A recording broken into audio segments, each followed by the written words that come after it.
아유, 장시간 오랫동안 정말 힘드시게 지금 앉아 계시는 시청자 여러분들 감사합니다. 그리고 지금 여기 발표를 하시고 또 토론하시는 분들이 여전히 여기 계시기 때문에요.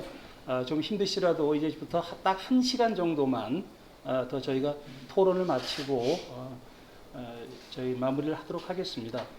사실 저희가 컨벤시아에서 그랜드 볼륨 큰 장소에서 저희 그 50여 분의 운영위원들을 모시고 오프라인으로 행사를 계획을 했었습니다. 그러다 갑자기 코로나가 이렇게 좀 4단계로 되는 바람에 컨벤시아가 대관 자체가 안 되게 되어 있습니다.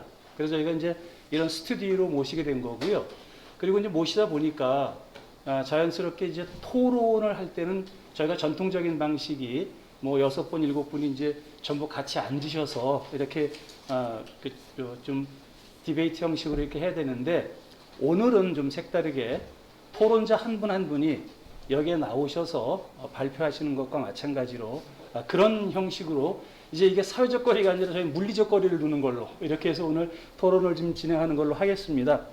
이부터 토론자는 모두 6분을 모시도록 하겠고요. 가나다 순으로 나오신 분들을 우선 좀 소개를 먼저 좀 해드리겠습니다. 우선 김성원 인천경실련 사무소장님 나와주셨고요. 반갑습니다. 네. 그리고 유건웅 원광대 로스쿨 교수님 나와주셨습니다. 그리고 박한준 송도발전협의회 사무총장 모셨습니다. 그리고 윤관옥 인천일보 기획실장 겸 방송국장이십니다. 그리고 조강희 환경브릿지연구소 대표님이시고요. 그리고 마지막으로 그 인천 물과 미래의 최혜자 대표님이십니다. 안녕하십니까. 그러니까 우선 저희가 이제 발표를 3분 걸 들었습니다. 한 분은 정책적인 내용을 말씀해 주셨고요. 한 분은 이제 거버넌스 쪽을 말씀하셨고, 또 이제 마지막으로 우리 안지원 당장님께서는 기술, 산업, 선순환 경제에 대해서 말씀을 해 주셨습니다. 일단 이 내용들을 모두 이제 종합해서 들으셨고요. 먼저 그러시면은 우리 첫 번째 김성원 처장님께서 토론 진행해 주시도록 하겠습니다. 먼저 인천 탄소 중립 포럼이 왜 인천에서 출발했을까? 뭐 여러분들이 아시겠지만 인천은 대표적인 인천 국제공항이 있지 않습니까? 이게 이제 대한민국을 대표하는 국제공항입니다. 그리고 인천 항만도 있습니다. 국제 항만이죠. 그래서 세계 수위 40위 정도를 링크하고 있는 것으로 알고 있습니다. 뿐만 아니라 인천은 산업도시이기도 합니다. 그래서 임해공업지역으로 성장을 하는 과정에서 산업단지가 발전을 했었고, 특히나 이제 서울을 중심으로 한 수도권에 임해 있기 때문에 산업도시로서의 성장이 지금도 한창 진행 중입니다. 그렇다면 공항과 항만 그리고 산업단지라고 하는 부분 자체가 현대사회를 상징하고 있고, 또 한편으로 많은 환경적 문제들도 안고 있다라고 얘기를 할 수가 있고요. 그리고는 이제 구체적으로 인천이라고 하는 도시 특성에 있어서 나타나는 환경 문제를 예를 들어보면 뭐 다들 아시겠지만 인천이 공교롭게도 전력이라든지 에너지라든지 쓰레기를 수도권의 전력과 에너지 쓰레기를 책임지는 도시 구조를 또한 가지고 있습니다. 뭐 아시는 것처럼 전력의 경우에는 인천에서 정작 30%도 쓰지 못하는데 서울과 경기도를 공급하는 전력을 생산하고 있고요. 그리고 에너지 같은 경우에 대표적으로 송도에 LNG 생산기지가 세계 최대 규모라고 얘기하지 않습니까? 그리고 수도권 매립지 경우에는 지금 이제 30년 가까이 주변 지역 주민들이 고통을 받고 있는데도 불구하고 그 해결을 못 보고 있는 상황입니다. 그런 상황에서 수도권 매립지는 빨리 종료해야 된다라는 목소리가 높고, 그리고 그 에너지를 생산하고 있는 여웅도 화력발전소는 미세먼지로 인해서 그 주범이라고 평가를 받음에도 불구하고 계속 여웅도 석탄화력발전소가 가동이 되고 있고, 그리고 뭐 LNG 문제는 송도 주민들이 계속 문제 제기를 함에도 불구하고 끊임없이 증설을 하고 있는 게 현실입니다. 결국에는 인천은 공항과 항만 그리고 산업단지라고 할 수 있는 생산의 기반을 가지고 있는 도시이면서 한편으로 그것을 지탱하고 있는 쓰레기라든지 전력, 에너지원을 또한 책임져야 되는, 자기 도시에 대한 책임만 지는 게 아니라 주변에 있는 서울과 경기까지도 책임져야 되는 그런 도시 구조를 가지고 있기 때문에 마침 이러한 상황에서 탄소 중립을 인천이라는 이름을 걸고 인천 탄소 중립 포럼이라는 것들이 창립되게 된 게 정말 다행이지 않느냐라는 생각을 하고, 그렇기 때문에 거는 기대가 클 수밖에 없다라고 봅니다. 그리고는 인천 탄소 중립 포럼이 단순히 인천으로 국한되는 게 아니라 인천이 국제도시이고 여러 가지 상징적인 현안들을 많이 가지고 있기 때문에 결국엔 대한민국의 탄소 중립 문제를 해결하는 어떤 교두보가 되지 않겠냐, 이런 생각도 하게 됩니다. 그렇다면 3주체가 이러한 탄소 중립 문제를 해결해 나가야 되지 않겠습니까? 그런 부분에서 우리는 그럼 무엇을 해야 되느냐? 근데 사실상은 이미 인천의 시민사회에서는 탄소 중립과 관련된 현안들을 이미 맞닥뜨려서 대응을 하고 있습니다. 아까 말씀드린 것처럼 미세먼지의 주범이라고 할 수 있는 영도 석탄화력발전소는 조기에 폐쇄해야 된다는 주장을 끊임없이 하고 있습니다. 그래서 요번에 민선 7기의 박남춘 시장이 탈석탄을 하겠다라고 하는 것에 서명은 했지만은 실질적으로 영도 석탄화력발전소를 어떻게 조기 폐쇄를 할 건가에 대해서는 정치적으로는 선언을 했지만 실질적으로 실천 과정에 있어서는 그 로드맵 자체가 모호하다라고 말씀을 드릴 수 있습니다. 그렇다면은 가장 최근에 핫 이슈가 무엇입니까? 수도권 매립지를 2025년에 종료하겠다라는 겁니다. 그런데 여러분들도 아시겠지만 2015년도에 환경부와 서울, 경기, 인천 4자가 합의했던 4자 합의서에 의하면 2025년에 종료 가능성이 있는가? 이런 지점과 관련해서 안타깝게도 2025년 종료라고 시기적으로 서명을 한 것은 없다라는 문제입니다. 결국엔 2025년 종료라는 것이 당장이 정치적 선언에 측면이 강하고, 한편으로는 민선 7기 들어서서 자원순환 기본법 내지는 기본계획에 의해서 자원순환 도시를 일구겠다라고 얘기를 했지만은 거기에 가장 기초적이라고 할 수 있는 소각장 문제를 어떻게 풀고 있느냐, 여러분들 아시는 것처럼 결국에는 주민 반발과 지자체 반발로 인해서 내년 지방선거로 소각장 문제를 연기한다라고 얘기를 하지 않았습니까? 그래서 얘기 요지는 그런 겁니다. 자원순환 도시도 좋고, 그 다음에 환경도시 인천도 좋고, 환경특별시 인천도 좋은데, 중요한 건 뭐냐 하면 이것이 선거를 의식한 그러한 홍보용 정책으로 일관한다라고 했을 때는 결국에는 그러한 환경 문제에 대해서 동의할 수 있는 시민과 주민들이 함께하지 않을 수 있다는 얘기입니다.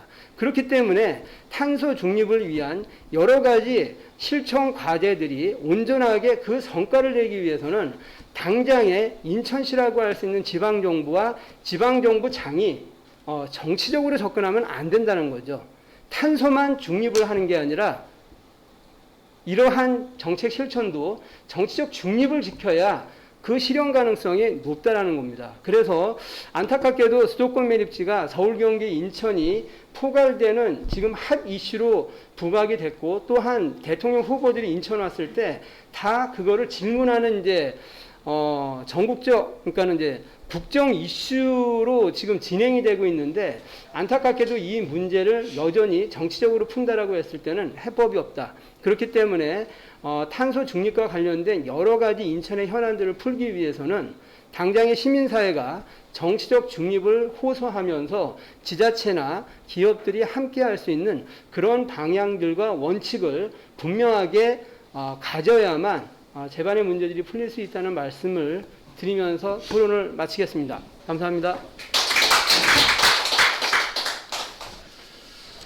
예, 고맙습니다. 지금 역시 그 시민사회의 대표 기관을 맡고 계시는 처장님답게 지금 현재 먼저 우선 그 탄소 중립 포럼, 인천 탄소 중립 포럼의 이제 창립 의의를 말씀해 주심과 동시에 인천의 반환경적 도시 이미지가 굳게 드리워져 있었다. 그러면서도 인천이 탄소 중립 도시를 하기 위해서는 정부와 기업과 시민사회 3주체가 중요한데 그중에서도 특히 시민사회가 정치적 중립성을 견지하고 그러면서 미래 세대가 기후변화 대응의 주요 행위자로 역할하기를 주문하셨습니다.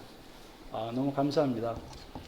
지금 딱 7분 정도를 말씀하셨습니다. 그래서 저희가 약속한 시간이 사실 4시 반입니다. 그래서 앞으로 5분께서 7분 정도씩만 해주시면은 35분에 대해서 4시 반에 적당히 끝날 것 같습니다. 그러시면은 그렇게 진행을 하기로 약속을 좀 드리면서 두 번째 이건웅 교수님께서 두 번째 토론 맡아주시겠습니다. 예, 그럼 저는 4시 01분까지 하면 이게 7분입니다. 오늘 발제하신 분들 말씀 중에 그 관련된 얘기를 하는 게 맞는 것 같아서요. 중에 이제 탄소 국경 조정, 탄소세부터 먼저 말씀을 할까 합니다. 이 탄소세는 EU에서 이야기한 건데요. 이제 탄소세라는 표현을 포기했습니다. 그러니까 지난달에 7월달에 EU에서 이제 이 정식으로 레포트가 나왔는데 세금은 안 한다. 탄소 국경세는 못 하겠다. 왜냐하면 국경세로 가면 WTO가 이 국제 거래에서의 자유로운 물건의 이송 또 자유무역 이거에 위반하니까 국경 조정을 다른 방식으로 하겠다라고 발표를 했습니다. 어떻게 하냐면 EU에서 배출권 거래를 하는데 배출권 1톤당 EU에서는 8만 원이고 대한민국에서는 2만 원이면 EU에서 6만 원을 받겠다는 얘기죠. 그 차익을. 그러면 이제 이게 중요한 게 아니라 EU가 왜 이 국경 조정이라는 이야기를 하냐면 리키지, 그러니까 누출이라는 이야기를 하는데요. 이게 CO2가 어디로 샌다는 게 아니고 EU에서 환경 규제를 세게 하면 기업들이 베트남으로 가고 한국으로 가고 가는 거 이걸 막겠다라는 건데요. 그 본질은 결국에 EU의 헤게모니, 그러니까 이 역사에서 우리가 누려오고 우리가 이 역사를 선도하던 그 헤게모니를 계속 유지하겠다. 그 헤게모니의 핵심은 경제다, 일자리다 이런 겁니다. 그 이면은 그 본질은 환경도 있지만 우리가 가지고 지금까지 산업혁명 이후에 우리가 누려오고 지배해오던 이 현상을 유지하겠다. 그게 본질적으로 있다는 점을 분명히 말씀드리면서 그러면 우리도 탄소 중립하겠다라고 막 하잖아요. 이제 저는 안 해야 된다는 게 아니고 하는 데 있어서 우리나라가 어떤 문제점이 있는가 하는 것을 말씀드리겠습니다. 탄중이가 초안을 만들어냈는데요. 거기에 이런 표현을 합니다. 탄소 중립이 최상의 정책이고 그 다음에 에너지나 일자리 부분은 약간 뒤에 약간 하부적인 이건 반드시 따라야 되는 정책이고 요거는 종속되는 정책처럼 표현을 하고 있습니다. 근데 그렇지 않습니다. 이유도 우리가 그렇게 따라가는 이유도 세 가지를 동시에 놓고 합니다. 환경 문제, CO2 배출 문제, 그 앞에 일자리 문제, 그리고 공정성 문제. 그래서 EU의 탄소 중립에 관한 레포트를 보면 맨 앞에 원칙을 내세우는데 1번 원칙이 공정성입니다. 2번 원칙이 경쟁력 확보고요. 3번 원칙이 녹색 전환입니다. 이 말을 보시면 EU가 녹색 전환만을 목적으로 하는 그런 정책을 추진하지는 않는다 하는 걸 쉽게 알 수 있습니다. 그래서 탄중이가 만들어낸 이거의 문제점은 하나에만 정책적 포커스를 줬다. 다른 것도 있다. 물론 그 안에는 다른 이야기도 하지만요. 그게 서브나 수단적인 지위가 아니라 동등한 지위에서 논의가 되어야 됩니다. 기후변화에 대응한다고 해서 우리 일자리를 잃거나 기후변화에 대응한다고 해서 에너지 공급이 중단되면 더 큰 문제가 올 겁니다. 그 부분. 그리고 두 번째는 대응 못지않게 적응도 정책이 나와야 되는데 적응 정책은 찾기가 참 어려워요. 대응은 중장기적인 겁니다. CO2가 금방 안 없어졌죠. 적응은 좋다. 홍수가 오고 가뭄이 오면 그걸로 인해서 사람이 죽을 텐데 그걸 덜 죽고 사고가 덜 나고 재산적 피해를 덜 보기 위한 그런 정책들이 먼저 나와야 되는데 없습니다. 그래서 이 부분도 지적을 안 할 수가 없고요.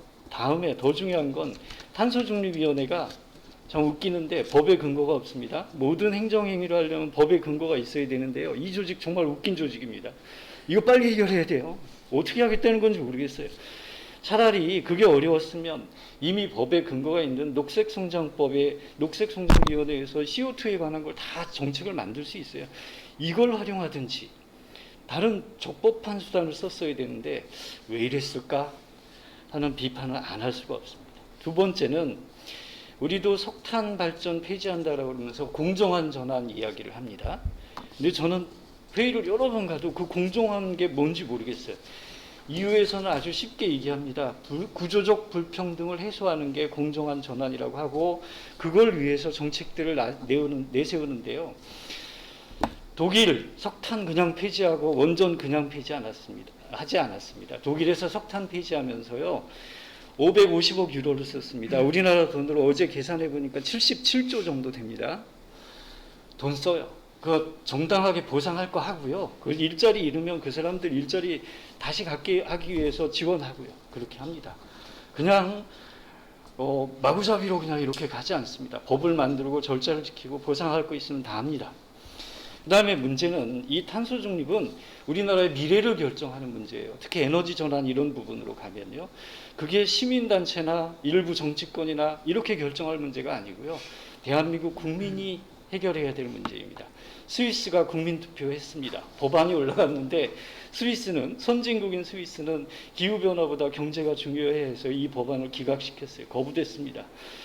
우리나라 국민들도 만약에 신재생 에너지 500기가 새로 까는데 1,000조 원 이상이 들어가고 그러면 1,000기가 깔면 2,000조 이상이 들어갈 텐데요. 이렇다는 거. 이렇게 해서 전기요금이 얼마나 올라가고 이 1,000조, 500기가의 1,000조는 그냥 발전기, 신재생 발전기 설립 비용만 들어가는 거고 송배전 비용 그리고 이게 신재생 에너지는 변동성이 크기 때문에 백업 발전해야 되거든요. 천연가스 발전기를 들들들들 돌려야 돼요. 이 비용은 뺀 겁니다. 자, 이걸 어떻게 할 것이냐. 국민들이 이런 내용을 들었을 때도 그냥 적극적으로 찬성할 것이냐. 우리 현실에 맞는 거냐 하는 고민을 안 할 수가 없고요. 마지막으로 간단하게 수소 이야기하겠습니다. 우리 사회는 또 지구는 수소 사회로 갈 겁니다. 그 수소는 어디서 나오냐면 신재생이 아니라 화석연료에서 나올 수밖에 없습니다. 경제성이 없어서요. 신재생이나 그렇다고 원자력 할까요? 그것도 아니잖아요. 결국에 천연가스에서 CH4에서 H를 막 뺄 수밖에 없고 그 뺀 걸 아까 누가 말씀하셨는데 CCUS 한다고 그러는데요. 이런 전체적인 수소를 생산하고 그리고 CCUS를 하는 그런 기술과 자본력이 있는 국가는 일본 그리고 기존의 석유 메이저들입니다. 두고 보십시오. 수소 사회가 왔지만 우리는 기회를 잃고 다시 돈 버는 사람들은 그런 사람들일 겁니다. 우리가 준비 안 하면 말로만 CCS 한다고 그러는데 우리나라는 묻을 데가 없어요. 그리고 묻을 수 있는 기술도 없어요. 결국에 어디에 묻는 거냐면 석유와 가스와 석탄을 깼던 그 층에 다시 갖다 묻는 거라서 우리나라는 그런 석유가스가 나오지 않으니까 결국에 미국, 북유럽, 유럽, 호주 이런 나라들이 에너지 헤게모니를 다시 쥐고 우리는 비싸게 사다 쓸 수밖에 없는 참 가슴 아픈 현실을 맞이할 수밖에 없을 겁니다. 그래서 이걸 어떻게 이겨낼 것이냐 현실적인 대안을 우리 포럼에서 만들어내야 된다. 이 정도 말씀을 드리고 제 시간 몇 초 늦었을 것 같아요. 이상입니다. 그 말씀 다 하시고 저희 그 포럼에다가 큰 숙제를 남겨주셨습니다. 이 교수님의 핵심은 일단 탄소 중립위원회에 대한 고언이었다고 생각이 듭니다. 네, 근데 사실 탄소 중립이라고 하는 것이 지금 저희 아까 앞에서 말씀들 나누셨지만은 환경, 교육, 에너지, 일자리 등등 굉장히 다양한 면을 전부 이렇게 걸쳐 있다고 생각이 드는 거고요. 그래서 특히 지금 EU 말씀을 해주셨는데요. 공정성과 경쟁력 확보, 녹색 전환. 그 중에서 특히 이 구조적 불평등을 해소하는 공정의 의미, 이런 것들이 앞으로 탄소 중립위에서 현재 1안, 2안, 3안 중에서 1안 하나를 빼고서는 2개가 탄소 중립에 상당히 좀 그래도 결여되는 뭐 이런 내용을 이번에 공개를 했었습니다. 그래서 이건 초안이긴 하지만 좀 더 이런 고언들을 깊이 좀 받아들여줬으면 하는 말씀드리면서 이번에 이제 세 번째 토론 이제 우리 박한준 송도발전협의회 사무총장 모시도록 하겠습니다. 안녕하세요. 박한준입니다. 오늘 이 자리에 이렇게 초대를 받고 좀 이거저것 좀 많이 좀 적어 왔었는데 저 자리에 그냥 놓고 왔어요. 앞에 발제하신 분들이 다 기술적인 문제, 수치적인 문제 이런 건 전문가들이 해야 될 거고 제가 이제 이 자리에 왜 초청이 된다는 이제 고민을 지금 곰곰이 좀 생각을 앉아서 해보니까 제가 이제 그 시민사회 단체에서 뭐 송도에서 좀 활동 좀 했었고 어떤 이런 전문가적인 부분보다는 시민사회에서 어떤 역할들을 해야 되는지 이런 거를 좀 잠깐 생각을 좀 해봤습니다. 해봤는데 뭐 여태까지 제 주변에서 이 가깝게는 뭐 송도에서 제가 활동하면서 좀 보고 느꼈던 거 이게 작년에 대통령이 발표하셨던 그린 뉴딜과 어떤 관계가 있는 건지 그 다음에 탄소 제로 이게 어떤 관계가 있는 건지 그 다음에 내가 이렇게 저렇게 활동하면서 들었던 92년도에 리우 환경협약서부터 해서 교토 의정서가 2005년도 교토 의정서 15년도에 파리 기후협약 뭐 송도 2018년도에 송도에서의 발표 여러 가지가 어떻게 연관성이 있는지 좀 살펴봤어요. 그리고 제가 이제 여기서 송도에서 이제 활동했던 부분, 제가 여기 이 동네에 이사 온 게 한 16년 됐는데요. 여기에 지금 발전소 짓는다는 게 지금 5번째 얘기를 했었고, 제가 그 중심에 있었어요. 사실 그 LNG 기지 옆에 있는 대우하고 포스코에서 짓겠다고 했던 LNG 복합 발전소서부터 해서, 그 다음에 쓰레기를 태워서 나오는 그 펠릿이라고 하던가요? 고체연료. 그거를 또 송도에 더 짓겠다고 해서 그것도 좀 반대를 했었고. 또, 그게 이제 송도 LNG 기지 또 이 증설 때문에 여러 해 동안 활동을 했었는데, 그 나중에 이제 아주 거기랑 이제 좀 다투다 보니까 거기에 대해서 이제 이전을 해라 하는 그런 단체를 만든 게 2014년도 10월 달이었는데 제가 예전에 나왔던 그 방송을 한번 이렇게 좀 검색을 해보니까 2015년 2월 달에 제가 송도에 짓겠다는 수소 연료전지 발전소를 반대를 했더라고요. 그러니까 이런 것들이 보면 좀 정책적으로 우리 이미 아까 말씀드렸듯이 92년도서부터 우리가 좀 얘기 들었던 리우 협약서부터의 모든 것들이 우리 지금 정책적으로는 좀 중구난방으로 좀 돼 있지 않았나. 주민들하고의 어떤 좀 소통도 좀 적지 않았나. 그 인천 주민들이 이렇게 반대하던 LNG 기지가 그거를 2011년도부터 12년도부터 그렇게 반대를 해왔는데 그 단체를 만들자마자 또 같이 여기다가 수소 에너지 발전소를 짓겠다고. 사실 그런 부분에 대해서도 일반적으로 사람들이 생각하면 수소라 그러면 수소 폭탄을 연상하게 되고 산소보다 더 폭발력이 강하게 되고 위험하다는 거에 대한 그런 그 전문가가 아닌 일반인들은 생각을 할 수밖에 없거든요. 그러니까 이런 부분에 대해서도 어떤 주민들이나 일반 시민들하고는 소통이 전혀 없이 그냥 주먹구구식으로 밀어붙였던 것이 아닌가 이런 생각을 좀 하게 됩니다. 근데 지금 제가 이렇게 좀 공부를 하다 보니까 이거는 뭐 어쩔 수 없는 거스를 수 없는 세계적인 추세고 대세다.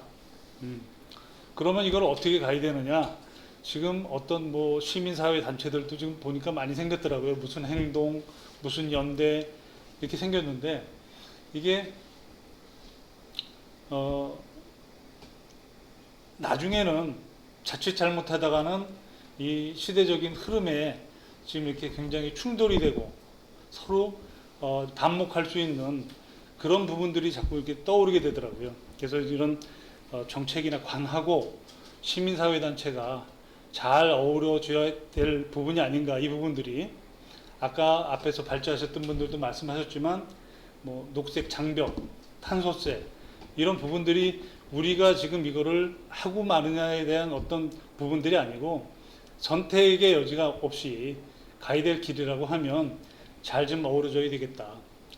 그러기 위해서는 시민사회단체하고 소통도 중요하고, 뭐 발전소를 줘야 된다면 거기에 그 지역에 있는 분들하고의 어떤 마찰을 줄이기 위해서는 그분들이 직접 참여해서 투자를 해서 어떤 회사를 만들 수도 있는 부분들이 있을 것이고, 뭐 이렇게 같이 움직일 수 있는 이런 부분들이 앞으로 많이 좀 연구가 되고 소통이 되는 것이 좋지 않을까, 이런 생각을 좀 해봤고요. 또 한 가지는 지금 우리가 여기가 지금 인천 포럼이니까 인천에는 어떤 것이 직접적으로 지금 우리랑 현실적으로 와닿는지 이런 부분들을 좀 생각을 해봤습니다. 제일 큰 부분들은 이제 그 발전소도 뭐 지금 어떤 공무원분한테 지금 뭐 전화도 한번 왔었는데 뭐 수소로 갈 수밖에 없다. 그러니까 막연하게 이렇게 하는 것보다는 그렇게 갈 수밖에 없다고 하는 거에 대한 주민들하고 좀 소통도 좀 한번 좀 해봐야 될 것이고, 지금 지금 요번에 전력 단기 수급 계획인가요? 그것도 지금 한번 이렇게 제가 슬쩍 봤는데, 아니 나라의 정책을 정하는 것들이 너무 엉망이지 않았나. 만약에 발전소가 수소로 전환이 돼야 된다고 그러면 불과 2, 3년 전에 증설을 해가지고 LNG 탱크가 그렇게 주민들이 반대하던 게 과연 국가 정책이 옳았던 것인가, 이것도 한번 좀 생각을 해봐야 될 필요성이 있다고 생각을 합니다. 그리고 또 한 가지는 지금 인천의 가장 큰 경제적인 부담을 갖고 있는, 먼저 얘기 나왔던 부분들이 대우자동차, 예전에 대우자동차 쉐보레인데요. 제가 아는 지인분이 뭐 아주 높은 분은 아닌데 한번 여쭤봤어요. 지금 본사에서 여기 인천에 어떻게 지금 앞으로 이 자동차가 전기 자동차로 바뀌어야 될 텐데 여기에 좀 투자할 생각이 있는 거냐? 전혀 없답니다. 그러니까 이런 거에 대한 것도 인천시에서 장기적으로 지금 주한공단이나 남동공단에 관련된 그 쉐보레하고 관련된 공장들을 어떻게 변화를 해 나갈 것인가, 이것도 지금 장기적으로 같이들 머리를 맞대야 될 것 같고요. 그 다음에 거기에서 줄어드는 전기자동차로 바뀌게 되면 줄어드는 노동력, 이분들은 어떻게 해야 될 것인가 보겠습니다. 너무 우리 포럼에서 지금 너무 깊게 제가 생각하는지 모르겠지만 인천 탄소 제로 중립 포럼이니까 인천에 대해서 한번 좀 돌아봤고, 그 부분이 빨리 좀 우리가 좀 같이 연구를 하고 관하고 같이 머리를 맞대고 연구해야 될 부분이 아닌가, 이런 생각에서 짧게 한번 말씀을 드려봤습니다. 감사합니다. 네, 오늘 아무래도 처음 이제 저희 인천 탄소 중립 포럼의 발대식이다 보니까 여러 주문들을 많이 지금 주시고 계십니다. 그래서 저희가 꼼꼼하게 잘 정리를 해서 다음 2차, 3차 포럼에서 계속 말씀을 좀 나누도록 하겠습니다. 이어서 네 번째 우리 윤관옥 인천일보 기획실장 겸 방송국장님께서 토론 말씀드리겠습니다. 네, 안녕하세요. 인천일보 윤관욱입니다. 전 지구적으로 2050년까지 넷째로 탄소 중립을 세워야 된다는 큰 목표가 대체적으로 합의가 된 상태인데요. 물리적으로 불과 얼마 남지 않았습니다. 2050년이 먼 미래 같지만 약 29년 남았나요? 그런데요. 이제 탄소 중립이라는 것은 인류가 더 이상 미룰 수 없는 과제임이 분명하죠. 그렇지만 인류가 또 생존하고 경제활동을 하고 살아가야 되는 지속가능 성장 역시 우리에게는 또 숙명과 또 같은 그런 존재론적 이유인 것 같습니다. 그런 의미에서 앞서 발제를 통해서 여러 가지 의견들을 주셨는데요. 이 탄소 중립 시나리오가 이제 나왔는데, 이제 거기에서 제시되고 있는 원료와 연료의 전환, 또 화석 연료의 감축, 그린 수소 전환 등 이 최신 동향을 소개해준 신보균 UN 거버넌스 센터 원장님의 발제가 굉장히 인상이 깊었고요. 또 기후변화 대응과 순환경제 구축을 위해서는 새로운 유망산업을 육성해야 된다는 안지환 탄소광물화 사업단장님의 제언도 굉장히 공감이 됐고요. 특히 녹색 기술의 그 R&D 투자 증대에 힘을 기울여야 된다는 유현철 P4G 추진단장님의 견해에도 적극 공감을 표합니다.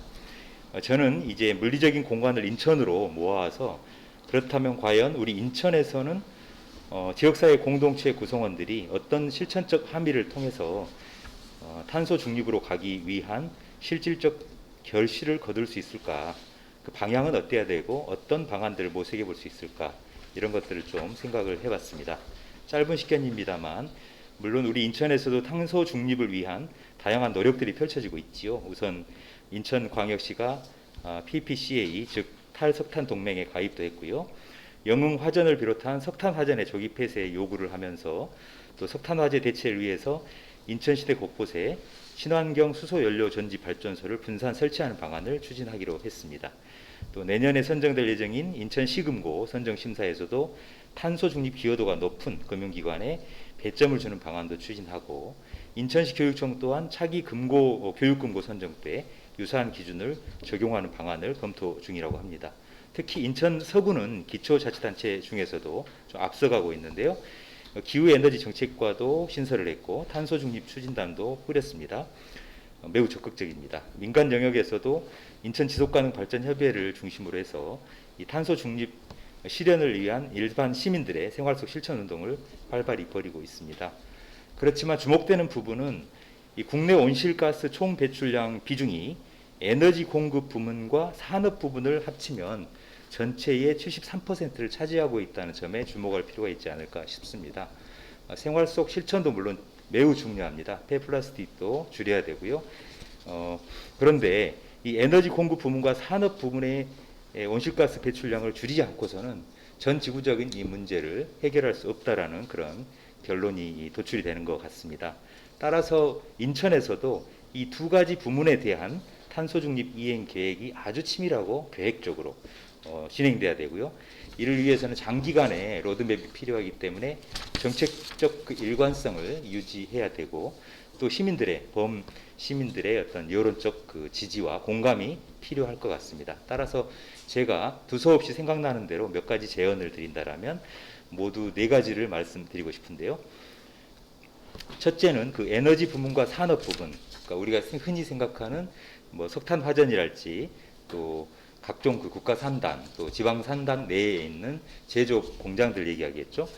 이런 부분들의 업종을 무조건 폐쇄하라 이런 것들을 일방적으로 강요하기보다는 좀 강력한 유인책을 적극적으로 쓸 필요가 있다. 그래서 가령 예를 들어서 남동 산단에 있는 공장이 친환경 공장으로 좀 탈바꿈할 때 국가 정책적인 차원의 지원책도 있겠습니다만 인천시나 기초자치단체 차원의 인센티브를 부여함으로써 동기부여가 좀 이루어져야 될 텐데 그렇다면 그 인센티브에 들어가는 돈은 어떻게 마련이 될 거냐.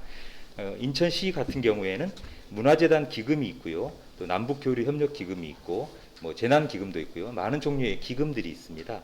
그래서 가칭 저는 에너지 기금을 적립할 필요가 있지 않겠냐. 이런 방안을 검토해 볼 수 있다는 것을 제안 드리고 싶습니다. 실제로 인천시 남북교류협력기금 같은 경우엔 내년이면 100억 원을 돌파하게 되거든요.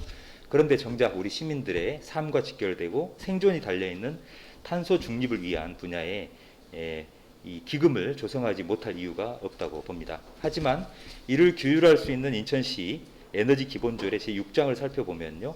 에너지 시책 추진 주체에 대해서 세제 혜택이나 재정 지원을 할 수 있도록 규정을 하고 있습니다. 하지만 강제성이 없고 임의 조항이고요. 또 실제로 지원이나 보조가 필요한 에너지 공급 또 산업 수송 부문에 대한 이 지원은 배제가 돼 있는 것으로 해석이 됩니다. 그래서 기금 조성이 좀 필요하다라는 말씀을 드립니다. 둘째는 인천시나 10개의 군구가 탄소중립 시책을 추진하는 데 있어서 다양한 의견들을 집합을 하고 일관되게 추진하기 위해서는 분명히 컨트롤타워 기능이 필요한 건 사실입니다. 또 관련 조례에도 센터를 구축하고 신설할 수 있는 그런 조항들이 있긴 합니다. 하지만 저의 개인적인 의견으로는 바람직하지 않다 이렇게 생각을 합니다. 실제로 인천 서구의 경우에는 지금 지역 에너지 센터를 신설하는 방안을 추진하고 있는 것으로 알고 있습니다. 하지만 자칫 각종 센터를 무분별하게 설치하게 되면 그로 인한 행정 요인들이 좀 발생하겠죠. 인원들이 운영이 돼야 되니까요.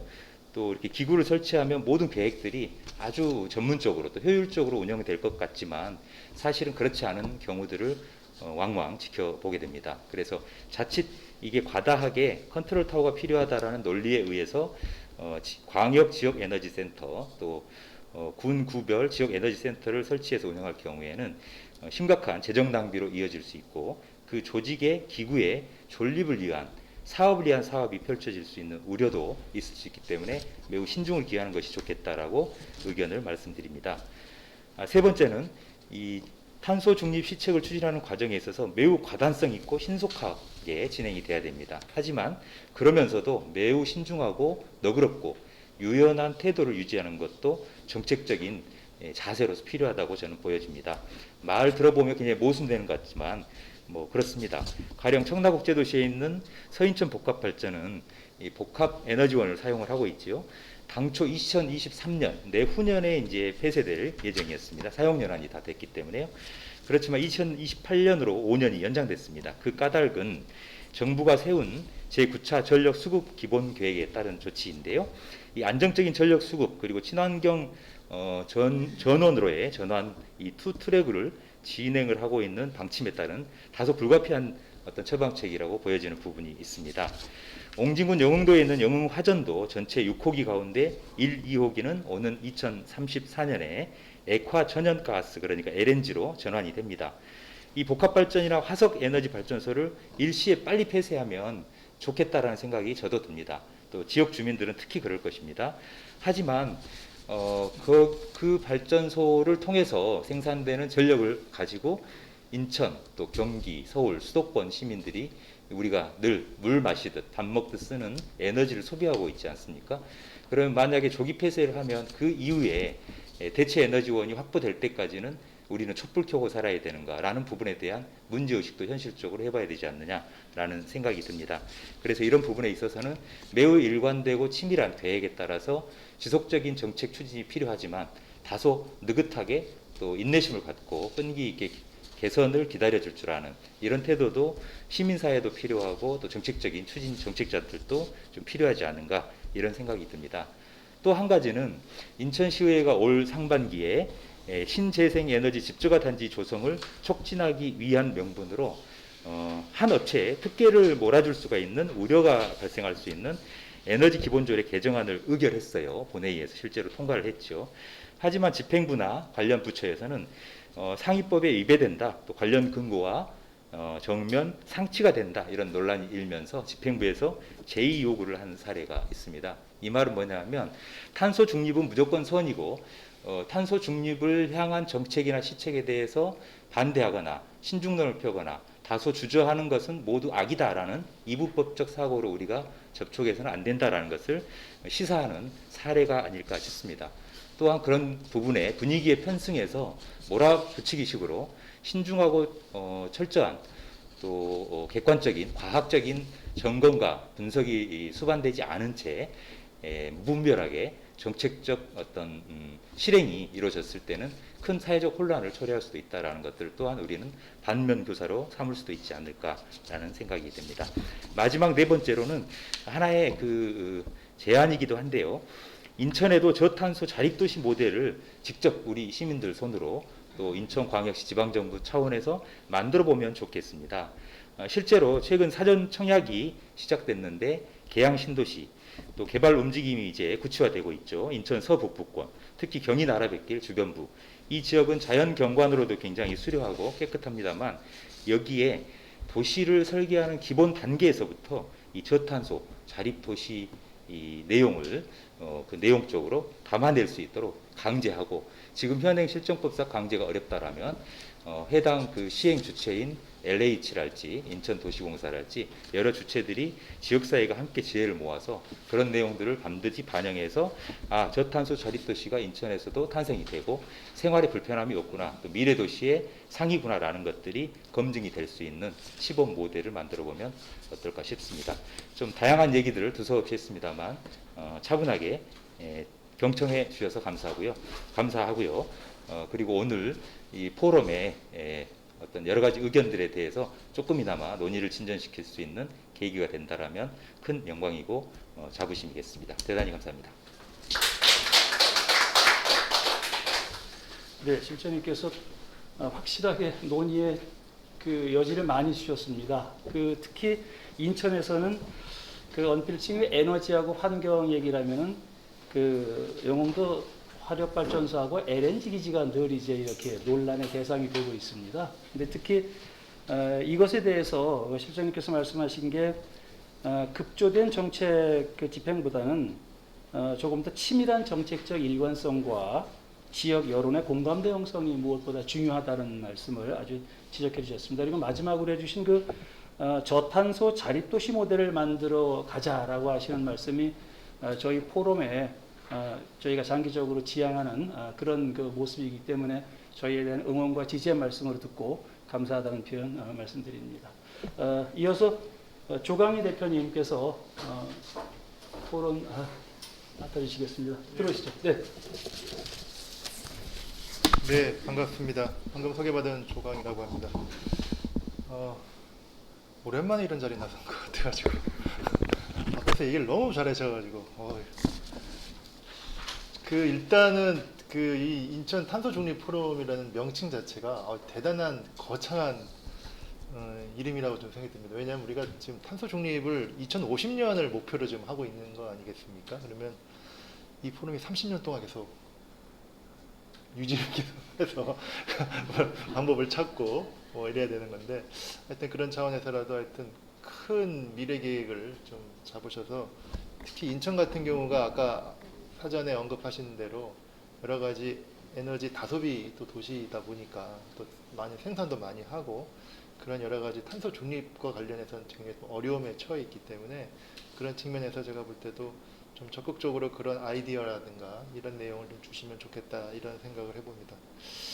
앞부분에 발제나 토론을 많이 하셔가지고 제가 뭐 중과부원하는 거는 좀 다 빼도록 하겠습니다.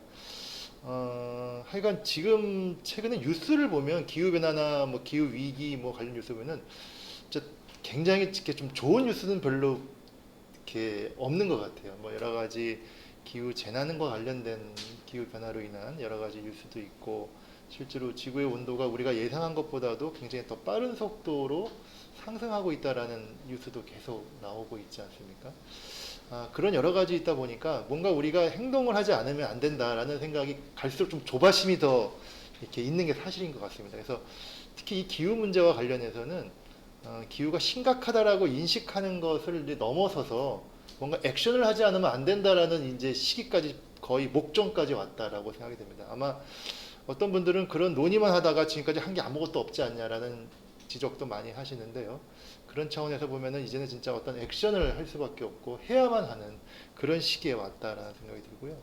그 첫 번째 흐름의 변화가 제가 볼 때는 그 2도씨에서 1.5도씨의 흐름의 변화라고 생각합니다. 그러니까 파리협정, 2015년 파리협정에서의 목표는 산업화 대비 지구 평균 기온을 2도씨 이상 상승하지 않는 게 근본적인 목표였습니다. 분명 1.5도도 언급은 하긴 했지만 그건 이제 부차적인 좀 언급이 좀 있어졌고요. 근데 그 2도씨라는 차원에서의 어떤 걸 지키기 위한 어떤 그 포인트가, 제가 볼 때는 미국 바이든 대통령이 이제 취임한 이후에 급격하게 1.5도씨로 이제 진행이 지금 되고 있죠. 그러니까 1.5도씨에 대한 거는 아까도 언급해 주셨지만 인천하고 관계가 굉장히 깊지 않습니까? 그 IPCC에서 1.5도 특별 보고서를 만든 게 2018년에 10월에 인천 송도 컨벤시아에서 그 발표가 있었으니까요. 인천하고도 굉장히 깊은 관계가 또 있죠. 그때 그 1.5도 특별 보고서의 핵심 내용은 딱 두 가지였습니다. 하나는 산업화 대비 1.5도로 상승을 억제하기 위해서는 2050년에 넷제로를 해야 한다는 게 첫 번째 목표였죠. 즉 다시 한번 지금 나와 있는 대로 탄소 중립에 대한 얘기를 그때 첫 언급이 됐던 거고, 공식적으로. 두 번째는 2050년이면은 너무 시간이 오래 걸리니까 한 2030년 그 중간쯤 2030년까지는 2010년 대비 온실가스를 45% 감축해야 한다. 그게 이제 두 가지 였습니다. 근데 최근에 IPCC 6차 보고서가 초안이 지금 공개가 됐죠. 공개된 거 보니까 당시 1.5도 특별 보고서에서 예상했던 것보다 10년 더 빠르게 지구 온도가 상승할 개연성이 크다라는 이제 또 보고서가 또 나오기 시작했습니다. 그런 여러 가지 어떤 이제 그 지구적 흐름이다 보니까 파리 협정도 제가 볼 때는 필요하다면은 올 12월에도 이제 캅 26 회의가 영국에서 벌어지긴 하지만 그 온도에 대한 얘기의 변화와 어떤 협정의 어떤 수정 그것까지도 아마 언급될 수 있을지도 뭐 제가 볼 때는 모르겠습니다. 이런 객관적인 흐름이 하나 있고요. 또 하나는 아까 발제하시면서 그 탄소 국경 조정 관련해서 말씀하셨지만 제가 볼 때 이건 아주 현실적인 얘기거든요. 우리나라 기업 입장에서 보면은 대부분 수출을 지향하고 있는 우리나라 기업 입장에서는 과거에는 이제는 어떤 상품의 질이라든가 이런 거를 고려를 우선시했다고 하면 이제는 그 상품을 만드는데 탄소가 얼마만큼 배출이 됐느냐를 더 먼저 봐야 되는 상황이 될 가능성이 높아졌다. 이것이 우리가 이제 특히 내수를 위주로 하는 국가가 아니고 수출을 지향적으로 하는 대부분 또 뭐 철강이니 시민 뭐 이런 여러 가지 부분이 대부분 또 연관되어 있어서 그런 객관적으로 경제적인 어떤 문제도 우리가 양측면으로 볼 수밖에 없는 상황이 됐다라고 생각됩니다. 그리고 이제 그 뭐 전 세계적으로 2050년 탄소 중립은 이제 다 발표하고 있는데 솔직히 과학적으로만 보면 평균적으로 2050년에 탄소 중립이 돼야 한다는 거기 때문에 선진국은 한 2040년에 탄소 중립을 해야 됩니다. 걔도 중국이나 인도 같은 경우가 한 2060년 가도 상관이 없는데 그래서 이렇게 평균을 딱 때리면 2050년 전 지구적으로 되기 때문에 어찌 보면은 더 강한 푸시가 국제사회에서 선진국 중심으로 올 가능성도 충분히 제가 볼 때는 있다라는 생각이 됩니다. 그래서 최근에 아마 한국에서는 이제 이거에 반영하기 위해서 지금 이제 두 가지를 지금 준비하고 있는 것 같아요. 하나는 2030년 NDC를 지금 다시 수정을 해야 되는데 지금 그 우리나라의 탄소 배출량이 보면은 2018년이 기점으로 한 7억 2천만 톤 했고 지금 조금씩 줄고 있습니다. 조금 줄고 있는데 지금 원래는 2030년까지 5억 3천만 톤 하기로 했는데 그거 택도 없다는 게 국제사회의 흐름이기 때문에 그 앞에 5자를 4자로 좀 바꾸지 않으면 근본적으로 해결되지 않죠. 어찌 보면 그걸 3자로 바꿔야 된다라는 주장까지 있죠. 왜냐하면 1.5도 특별보고서에 따르면 3억 톤 내외로 왔다 갔다 해야 되는 상황이 됐고 그것에 대한 어떤 정부의 어떤 그 고민이 있을 거고 두 번째로는 탄소 중립에 대한 이번에 초안이 나왔는데 그것도 이제 좀 여러 가지로 논란이 좀 있습니다. 경우의 수 3가지 안을 댔지만 아까 언급하신 대로 2가지 안은 탄소 중립을 하기 좀 어려운 안이었고 1가지 안만 아니었는데 제가 볼 때는 이런 여러 가지 흐름이 대부분이 국제사회에서 요구받고 있는 어떤 흐름에 우리나라가 어떻게 대응할 것이냐와 연관이 있습니다. 그러면은 그거 다 무시하고 우리나라의 여건 다 무시하고 그것만 대응해가지고 할 수 있을까? 할 수 있으면 좋겠는데 그게 참 여러 가지로 어려운 문제가 많이 있다는 것도 여러분 다 아실 겁니다. 실제로 한국에서의 한 7억 톤 정도의 온실가스 나오는데 그 중에서는 에너지 쪽 말고도 그 생산 공정에서 나오는 게 한 30% 됩니다. 철강이라든가 시멘트라든가 석유 정제 쪽에서 나오는 건데 이거는 에너지를 태우는 데서 나오는 게 아니고 공정 과정에서 나오는 또 문제가 또 있거든요. 그러니까 이런 문제는 에너지를 태우는 과정은 재생에너지라든가 이런 걸 여러 가지 확대하는 과정이라든가 이런 걸 통해서 일정 정도 좀 커버가 된다고 치면 이쪽 공정에서 나오는 거는 좀 시간이 굉장히 요구되는 문제여서 이런 어떤 내부적인 문제를 어떻게 또 해결할 것인가. 그래서 제가 볼 때는 이 탄소 중립과 관련해서 국제사회에서 요구하는 어떤 기준을 그러니까 탑다운 방식으로 우리가 감당해야 될 목표가 있을 거고 또 한편으로는 버텀업 방식으로 우리 현재적 수준을 보면서 이거를 해야 되는 그 시점이 도대체 어느 시점이 될 것이냐가 제가 볼 때는 우리가 굉장히 고민해야 될 과제다라고 생각이 듭니다. 지금 우리가 코로나 시국도 마찬가지지만 코로나 문제 한 방에 해결하는 방식은 올 스톱 아니겠습니까? 모두가 다 안 만나고 뭐 완전히 뭐 끊어버리면 된다고 누가 그런 얘기 하는데 그럴 수는 없는 거죠. 그러면 거기서 어떤 중간에 접점을 찾아야 되는 것처럼 특히 탄소와 관련해서도 국제사회라든가 글로벌 차원에서의 어떤 요구받는 거 그리고 우리 국내에서 요구받는 거 이것을 적절하게 하는 부분이 제가 볼 때는 안을 찾는 게 중요하다고 생각되고요. 마지막으로 인천만 보더라도 인천은 우리나라 탄소 중립이 되더라도 인천시는 탄소 중립이 제일 늦을 것 같다라는 점이 생각합니다. 왜냐하면 여러 가지 에너지 시설이 워낙 많이 있고 산업 시설이 많기 때문에 그런 문제가 있긴 한데 그럼에도 불구하고 제가 볼 때는 인천시의 나름대로의 좀 여러 노력이 좀 있고 최근에 환경특별시를 언급하면서 했는데 다만 좀 아쉬운 건 환경특별시가 너무 좀 자원순환 쪽으로 좀 약간 좀 치우쳐 있는 부분이 좀 약간 아쉽습니다. 좀 이 기후 쪽으로 해서 탄소 중립이 좀 어떤 그런 측면이 좀 더 중심적으로 좀 쓰면서 환경이라고 치면 좀 접근할 필요가 있지 않는가 그리고 생각이 들고요.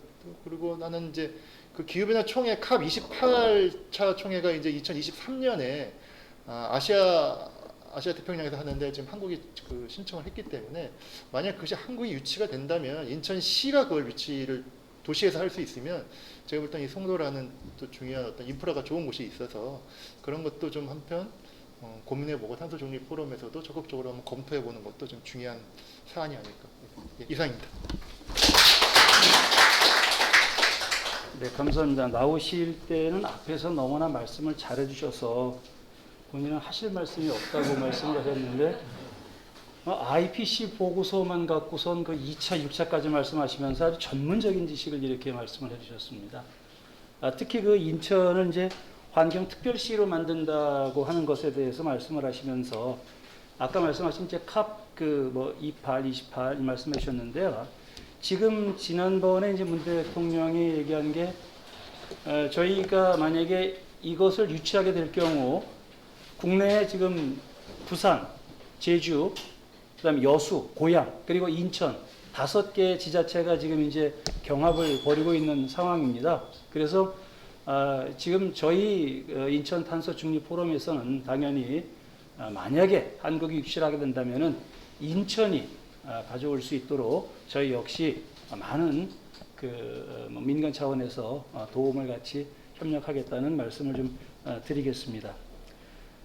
그리고 마지막으로 즉 이게 이제 저희가 토론을 하다 보면은 늘 공정하게 가나다 순으로 나갑니다. 그래서 이제 가장 어디 토론에서나 마지막으로 계시는 분이 계십니다. 우리 치읓으로 시작하시는 최의자 인천 물과 미래 대표님 모시고 마지막 토론 듣기로 하겠습니다. 어서 오시죠.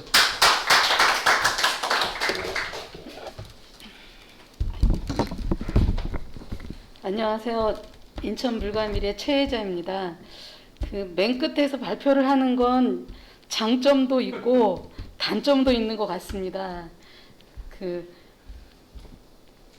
앞에서 제가 준비해왔던 것들을 다 말씀을 해주셔가지고 뭘 말씀을 드려야 되나 이제 싶은데요. 저는 이제 다 이제 환경적인 문제, 산업적인 문제는 다 말씀을 드렸고 아까 유건홍 교수님하고 약간 겹치는 부분인데요. 사실은 이 탄소 중립 포럼에서 제가 복지위원회 쪽 활동을 하게 돼 있는데요. 제가 최근에 사실은 포용도시, 포용사회에 대해서 관심을 갖고 이제 인천 지속협 활동도 하고 있는데요. 사실은 아까 나왔던 피포지에서 인천 서울 선언문을 이제 발표를 하면서 탈석탄을 향한 에너지 전환 가속화와 취약 집단을 위한 포용적이고 공정한 전환 추진 등 7가지 사항을 내용으로 해서 서울 선언문이 채택이 되었는데요. 사실은 이제 저희의 삶을 바꿔야 되는데 탄소 중립을 하면 근데 쉽지만은 않습니다. 뭐 현실적인 문제도 있고 경제적인 문제도 있고요.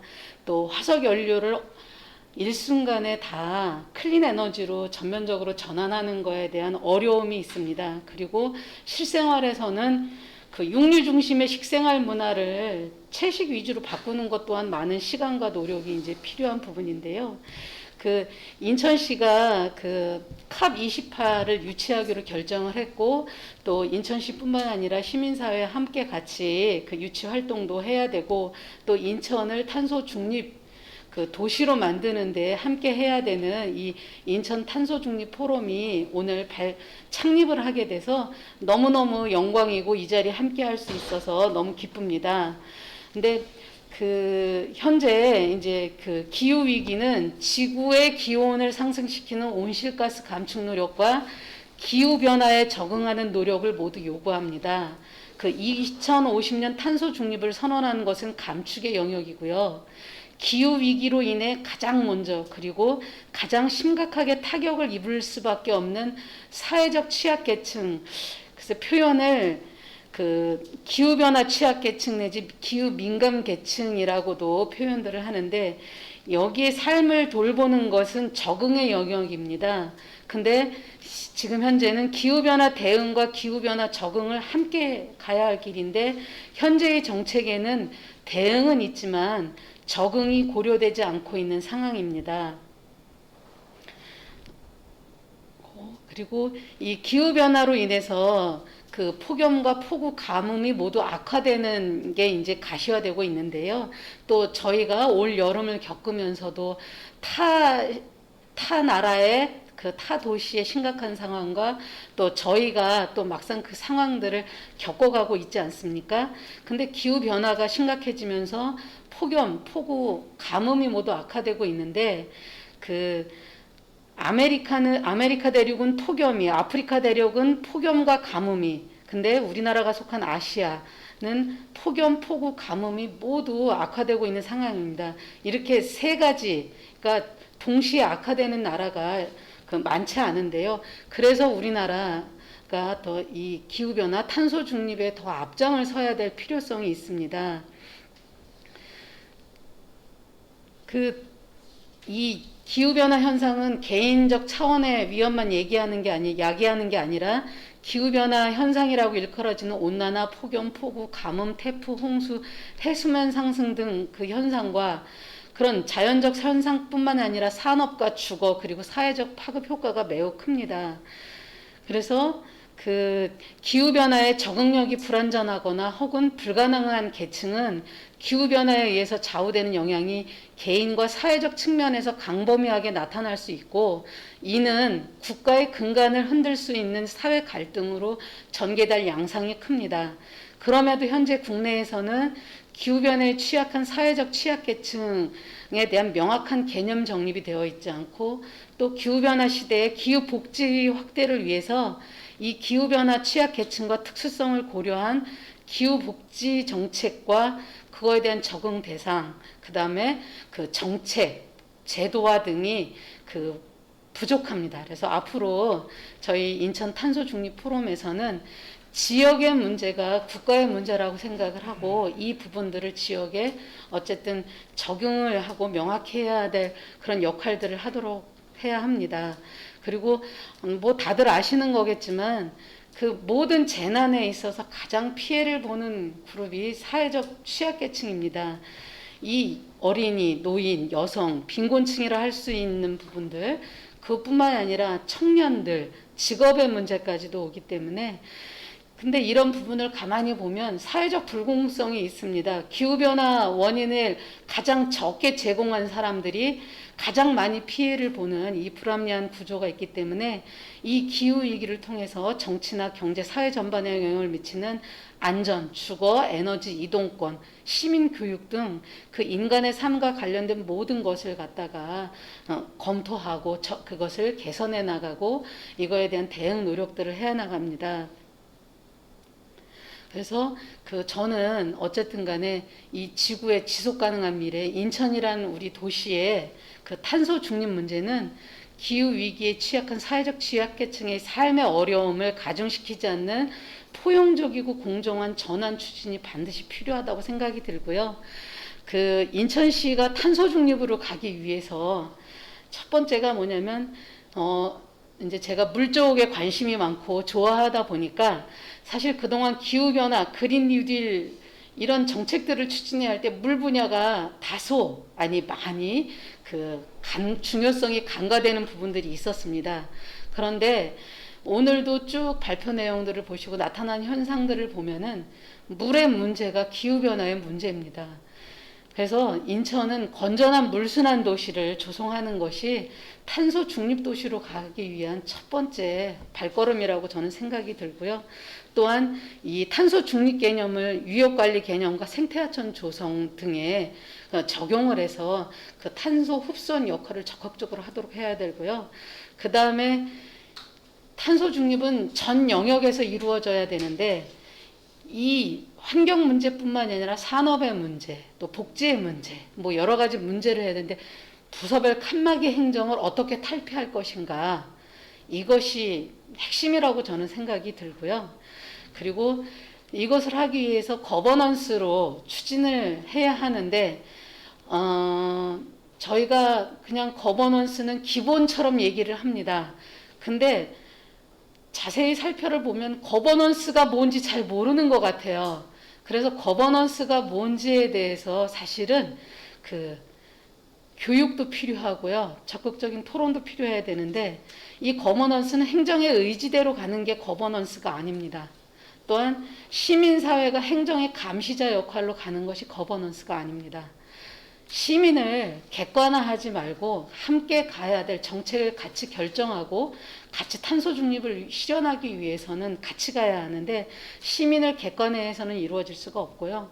바람직한 거버넌스는 같이 결정하고 같이 책임지는 구조로 가는 게 거버넌스라고 생각이 들고요.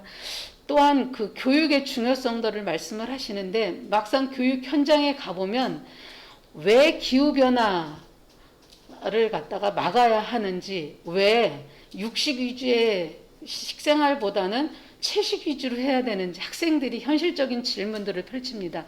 왜냐하면 교육을 하면서 저희도 거버넌스라든가 기후변화라든가 탄소 중립의 필요성을 다 아는 것 같지만 실질적으로 시민들의 삶 속에 들어가 보면 왜라는 부분이 빠져 있어서 그것이 잘 골속골속까지 인식 증진이 잘 안 되고 있기 때문에 왜 해야 하는지부터 저희가 교육을 해야 된다고 생각이 들고요.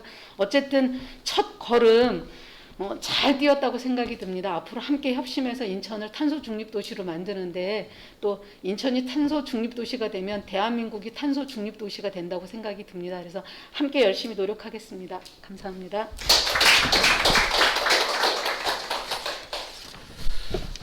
네, 고맙습니다. 마지막으로 말씀하시면서 시간을 차마 자를 수가 없었습니다. 아주 하실 말씀 다 하셔서 시원하시겠고, 그리고 정말 인천 물과 미래 대표이시자 저희 탄소 중립 포럼의 복지위원장으로서 저희 탄소 중립 포럼이 나갈 바를 너무나 잘 정리해 줬다고 생각됩니다. 특히 포용적이고 공정한 어떤 정책을 펴나갈 것에 대한 것은 대단히 중요한 견해가 아니었나 생각이 들고요. 그러면서 건전한 물순환 도시로까지 연결시키는 것도 역시 감사한 표현이었습니다. 지금 이제 말씀하신 거에 거버넌스라고 하는 것을 많은 분들이 모른다고 이제 말씀을 하셨습니다. 사실 저희는 거버넌스라는 말을 굉장히 많이 들어봤고요. 사실상 이거는 거의 대중적인 용어라고 생각해도 과언이 아닐 거예요. 그럼에도 불구하고 그것이 편차가 굉장히 많습니다. 제가 이제 이 말씀을 왜 드리냐면요. 이제 거의 마무리인데 거의 3시간 동안 저희하고 방송을 같이 보시면서 들으시는 우리 운영위원님들 또 인천 시민분들 많이 계실 겁니다. 재미있으셨냐고 한번 여쭤보고 싶어요. 그 얘기는요. 지금 저희가 발표를 3분 거를 들으면서 어마어마한 단어들이 막 쏟아져 나오는 거예요. 뭐 SDG, P4G, IPCC, 무슨 컵, 이파. 근데 저희도요. 이게 지금 공부를 전공으로 하시는 분 아니면은 너무 어렵습니다. 그리고 이거를 만약에 지속 가능한 발전 목표, 국제연합 기본협약, 무슨 기후변화 당사국청에 그 말이 그 말 같고요. 그래서 저희는 앞으로 저희가 포럼을 계속 하면서도 운영위원으로 오신 분들은 이미 이게 어떤 목표고 어떤 방향을 갖는지 알고 오셨지만 저희가 위원을 확대할 때는 조금 더 대중성 있고 그리고 시의성 있고 좀 참신한 그런 것들에 대한 주제가 좀 더 만들어져야 되지 않을까 싶은 생각이 들고요. 그래서 앞으로 이제 매달 이런 포럼을 개최하겠다는 약속을 드립니다. 그리고 오늘 주신 숙제들은 저희가 차곡차곡 쌓아가면서 2050년까지 계속 연구를 하도록 하겠습니다. 그래서 저희가 이제 2050년까지 우리는 같이 해야 될 운명의 공동체겠습니다. 일단. 자, 오늘 오프라인에서 발표와 토론을 맡아주신 분들 너무 감사합니다. 그리고 장시간 유튜브 채널을 통해서 저희 포럼을 응원하고 지지해 주신 분들 역시 감사합니다. 앞으로 여러분들의 응원과 지지 속에서 저희 인천 탄소 중립 포럼 계속 무럭무럭 커가겠습니다. 여러분들의 도움이 많이 필요합니다. 오늘 모든 행사는 여기서 마치고 다음 달에 더 건강한 모습으로 뵙겠습니다. 감사합니다.